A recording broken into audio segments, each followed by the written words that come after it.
ফেরাউনকে ডেকে যদি আল্লাহ বলে, ফেরাউন তুমি জাহান্নামে যাও, go to the hell fire, ওর কি কোনো এক্সকিউজ দেওয়ার সুযোগ আছে? কারণ তুমি দুনিয়াতে কি করেছো তোমার চেয়ে ভালো কেউ আর জানে। এখন প্রশ্ন হচ্ছে, কেন আল্লাহ এই পরীক্ষা নেন? কেন আল্লাহ তাআলা সূরা মুলকে বলেছেন এই পৃথিবী সাজানোর, এই জীবন মৃত্যুর এই খেলা, এটার উদ্দেশ্যটাকে আল্লাহ তাআলা স্পষ্ট করে বলেছেন। জীবন মৃত্যু দিয়ে তোমাদের জীবনকে সাজানো হয়েছে এজন্য, যাতে করে তিনি তোমাদের পরীক্ষা করতে পারেন কে কাজে ভালো, আমলে ভালো, এটা দেখার জন্য। আল্লাহর দেখার প্রয়োজন নাই, আমাদেরকে দেখানোর জন্য এই পরীক্ষার আয়োজন। আমি ভালো করবো না খারাপ করবো এটা আল্লাহ জানে না? তো ওনার পরীক্ষা করা লাগে কেন? আমি জান্নাতি না জাহান্নামী এটা আল্লাহ জানেন না? আমাদেরকে জানানোর জন্য এই পরীক্ষার আয়োজন। মানে তুমি জেনে যাও তুমি জান্নাতি না জাহান্নামী, এজন্য আল্লাহ তাআলা পরীক্ষার আয়োজন করেছেন।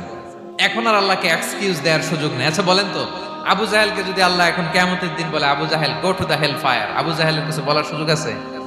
কারণ ও দুনিয়াতে কি করে আসছে এটাও জানে না।